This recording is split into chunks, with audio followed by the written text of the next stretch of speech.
Salut tout le monde! Aujourd'hui, je suis de retour pour un book haul. Donc, j'avais tellement hâte de faire ça parce que, comme vous le savez, lire c'est une obsession, mais acheter et louer des livres, c'est un autre monde complètement. C'est vraiment, on dirait que c'est quasiment comme une maladie, on peut pas résister, on entre dans une librairie et c'est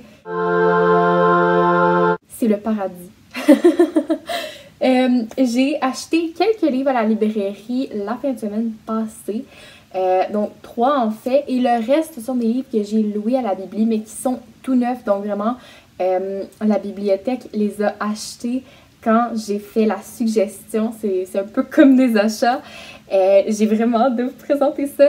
Il y a beaucoup de livres en anglais, mais je pense que vous allez vraiment les aimer et il y a probablement des traductions pour quelques-uns là-dedans. Sinon, pratiquez votre anglais, mais je suis vraiment certaine que vous allez aimer les suggestions.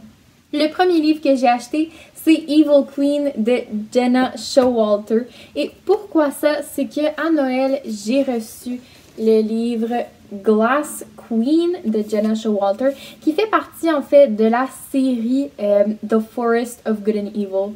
Je sais, je suis vraiment dans les Good and Evil, mais non, c'est pas la même série. Donc, c'est ça. On savait pas qu'il y avait un livre avant. Je sais pas s'il faut que je le lise avant, mais je voulais juste pas prendre de chance pour être un peu comme perdu dans les limbes. Et ça a l'air vraiment très bon. Surtout que dans Evil Queen, on va suivre l'histoire d'un méchant. En fait, c'est celle qui va être la méchante reine qui est destinée à ça, mais elle a encore le choix de ne pas devenir cette reine méchante-là. Et on va voir un peu sa progression, ce qu'elle va finir par choisir. J'ai vraiment hâte de le lire. Deuxième achat que je trouve que c'est vraiment une belle découverte, c'est Deep Fake.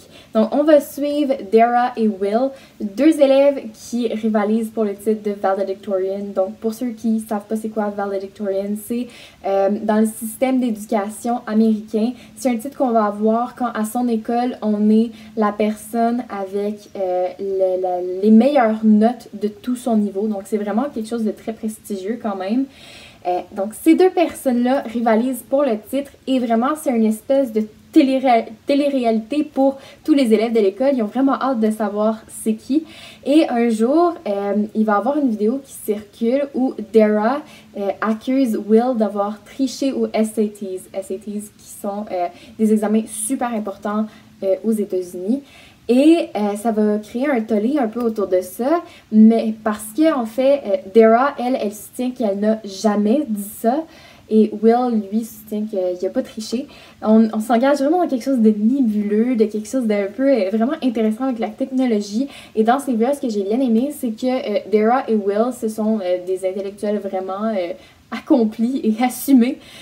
Et ils sont considérés un peu comme les rois et reines de l'école, ce que j'ai trouvé super intéressant parce que d'habitude c'est un peu plus comme les populaires, puis si on va dans les stéréotypes vraiment, le joueur de football et la pom-pom girl, tu sais.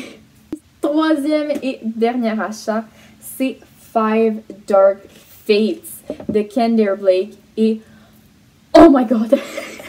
Je ne peux pas vous expliquer la joie que j'ai ressentie en voyant ce livre-là. Donc, je vous explique. J'ai lu la série, en fait. C'est la série Three Dark Crowns. Le deuxième, c'est One Dark Throne. Et j'ai absolument adoré. Ça a été une série coup de cœur. Mais quand je les lisais, le 3e tome n'était pas encore sorti. Ce qui fait que j'ai comme arrêté de la lire. Et là, les livres sont sortis et la série s'est terminée. Mais j'ai jamais acheté les livres et j'ai jamais continué ma lecture. Et ça, c'est le numéro 4. Donc, je suis tellement contente. C'est le numéro 4 de la série. Et oui, si vous l'avez remarqué, je n'ai pas lu le 3. Je ne l'ai pas. Il l'avait pas au magasin, donc je vais l'acheter en ligne parce que j'ai trop hâte de le lire. Mais c'est juste, ça fait remonter tellement d'émotions parce que je me souviens que le livre s'était vraiment terminé sur une note étonnante et que j'avais vraiment hâte de connaître la suite. Donc, en gros, on suit 3 ben en fait 3 triplettes qui ont des pouvoirs magiques. Donc chaque génération sur l'île de Fennbirn va mettre au monde, la reine va mettre au monde à chaque génération un set de triplés.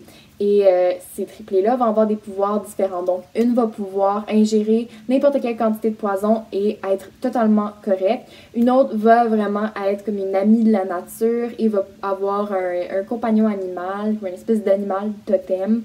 Il va avoir une troisième qui, elle, va pouvoir contrôler les éléments. Et en fait, le jour de leurs 16 ans, la lutte commence et elles doivent s'entretuer. La dernière reine qui reste devient vraiment est couronnée reine. C'est super bon comme série, je vous le conseille vivement. Vous allez adorer si vous êtes un fan de fantasy, juste excellent. Premier emprunt, c'est A Cuban Girl's Guide to Tea and Tomorrow de Laura Taylor Namey. J'ai vraiment hâte de lire. En fait, c'est une fille qui, elle, dans sa tête, pensait rester dans son pays natal et aider sa grand-mère à la panaderia, qui est en fait la boulangerie. Quelque chose va venir bouleverser tout ça et elle va être envoyée au Royaume-Uni où elle va faire de magnifiques rencontres, dont le garçon sur la couverture. Et là, il va y avoir une foule de péripéties. Ça a l'air tellement bon comme livre. Ça vraiment, moi, au premier coup d'œil, ça me donne un peu une vibe de feel good, de roman un peu léger, comme une espèce de chick lit, mais plus young adult et vraiment quelque chose de léger, de romantique, super agréable. J'ai vraiment hâte de voir ce que ça va donner. Deuxième emprunt, on a Things I'm Seeing Without You de Peter Boniani. C'est vraiment un livre que je trouve super intéressant parce que, en fait, on va suivre l'histoire de Tess qui, elle, correspond avec un garçon. Ils sont amoureux l'un de l'autre. Vraiment, tout est pour le meilleur, dans le meilleur des mondes, jusqu'au jour où le garçon avec qui Tess correspond se suicide. Et le pire, c'est qu'elle l'a vraiment pas vu venir. Elle comprend pas ce qui s'est passé et elle se sent vraiment atrocement coupable. Donc, Tess va être sur un chemin de rémission, de deuil. Elle va essayer de comprendre pourquoi le garçon qu'elle a tant aimé a commis ce geste-là. Si ça aurait été possible de l'empêcher de commettre cet acte-là. Donc, vraiment, Tess va être vraiment bouleversée et c'est un roman sur le deuil, la mort, l'amour et toute la tristesse qui vient avec, toutes les difficultés. Je trouvais ça super intéressant parce que ça fait longtemps que j'ai pas lu de livre qui est vraiment triste, donc je me sentais assez en forme pour affronter ça. Mais plus sérieusement, j'ai trouvé que ça allait quand même bien l'aborder et j'ai aimé qu'on voit un peu la façon dont la personne va s'en sortir, comment ça se passe pour ceux qui survivent autour et qui se sentent coupables de n'avoir rien vu venir. Je trouve ça super intéressant et j'ai hâte de voir si je vais vraiment aimer, que ça va être à la hauteur de mes attentes. Troisième emprunt, on a They All Fall Down. Et là, je suis tellement excitée parce que c'est un roman un peu d'investigation, si on veut. Donc, à chaque année, il y a The List, donc une liste qui est vraiment super importante, liste avec un L majuscule. Et chaque année, il y a cette liste-là qui est faite et tout le monde, toutes les filles veulent être sur cette liste-là parce que ça donne accès à des parties, à plein de nouveaux amis, plein de nouvelles opportunités. Ça veut dire que tu peux sortir avec les plus beaux gars. Donc, vraiment, tout le monde veut se retrouver sur The List. Mais jusqu'à l'année où notre protagoniste va être sur la liste. Et une à une, les filles commencent à mourir. Et elle est 5e sur la liste. Donc, il faut qu'elle découvre ce qui se passe avant que son numéro vienne, avant que ce soit elle qui meure. Donc vraiment, on est dans le thriller un peu, mais le young adult thriller. Et je sais qu'il y a beaucoup de gens qui trouvent ça tellement pas crédible quand les ados mènent leurs petites enquêtes toutes peinards et que ça fonctionne toujours mieux que la police. Mais moi, je trouve ça super intéressant. J'aime beaucoup ça. Donc, j'ai hâte de voir vraiment si je vais autant aimer parce que j'avais tellement hâte de le recevoir puis de pouvoir l'emprunter parce que je l'ai vu sur Goodreads et ça a été comme un coup de cœur instantané pour ce livre-là, même si je ne l'ai pas encore lu. Vraiment, ça a juste... J'ai un sentiment que je vais vraiment adorer ce livre-là. Ensuite, on a Suicide Notes from Beautiful Girl de Lynn Wingarten. Donc, on va suivre June qui était meilleure amie avec Delia et jusqu'au jour où Delia va mourir dans un feu dans le cabanon de son beau-père. Et tout le monde dit que c'est un suicide, mais June, elle n'y croit pas. Et elle va commencer à mener son enquête, à essayer de comprendre pourquoi son amie a posé un tel geste et si c'est vraiment elle qui a posé un tel geste ou si c'est plutôt un meurtre. J'ai tellement hâte de voir. J'ai vu vraiment des avis très polarisés sur Goodreads. Vraiment, il y a des gens qui disaient absolument détester, que c'était d'un ridicule. Et il y en a d'autres qui ont totalement adoré, que c'est le livre de leur vie.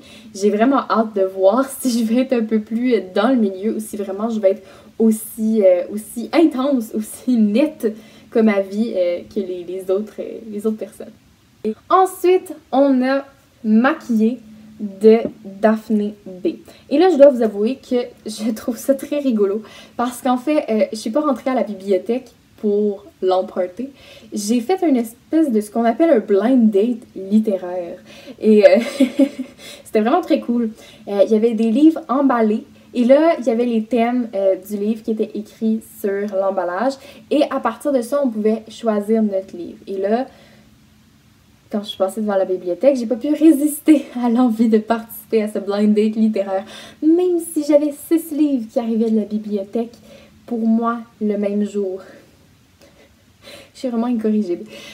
Donc, j'ai vraiment choisi un livre le moins épais que je pouvais pour pas être débordée par les emprunts et finir par devoir retourner tout ça à la bibliothèque. Et je suis tombée sur Maquillée, ce que je trouve vraiment intéressant parce que c'est très rafraîchissant comme écriture. On va parler beaucoup d'images de soi, de réseaux sociaux et du capitalisme, comment ça nous influence à toujours commencer, comment ça a vraiment une emprise sur nos vies, notre manière de consommer. Je trouve ça super intéressant, je l'ai commencé et à date, j'aime beaucoup. J'adore parce que c'est super rafraîchissant la vie de l'auteur. On voit vraiment que l'auteur est une sorte de victime de toute cette mascarade-là, mais que elle en reste pas moins très alerte, très consciente que ce qu'elle fait parfois, c'est pas l'idéal. J'aime vraiment. Et c'est une espèce de mix entre de la poésie, un essai et un récit un peu plus autobiographique, une réflexion de soi. J'aime beaucoup le résultat. Et j'ai beaucoup entendu parler de ce livre-là sur Bookstagram. J'avais vraiment hâte de le lire et ça m'a vraiment fait plaisir de découvrir que j'avais choisi ce livre-là. Plutôt peut-être que ces livres m'avaient choisi. Donc c'était destiné, je devais lire ce livre.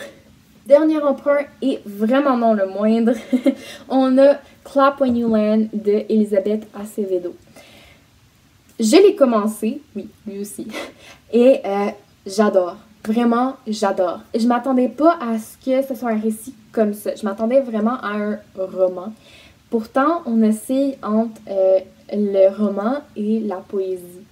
C'est ça va être comme en espèce de vers très court où on va vraiment raconter l'histoire de 2 sœurs qui sont séparées. En fait, qui ne savent pas que l'autre existe, donc plutôt des demi-sœurs. Et elles vont vraiment apprendre à se connaître, découvrir la réalité de l'autre quand leur géniteur commun, si on veut, va mourir dans un accident d'avion. Et ça va vraiment détruire leur vie. Donc, à date, vraiment un coup de cœur. Si vous avez la chance de le lire, de l'emprunter, de le louer, de lire une page, une ligne de ce livre-là, faites-le parce que c'est à ne pas manquer. Si vous ne le faites pas, vraiment, vous manquez quelque chose dans votre vie, je vous le jure, j'exagère même pas. C'est déjà tout pour aujourd'hui. J'espère que vous avez aimé la vidéo. Mais avant de vous laisser, j'ai fait un dernier achat qui fait pas partie du book haul parce que c'est pas un livre justement.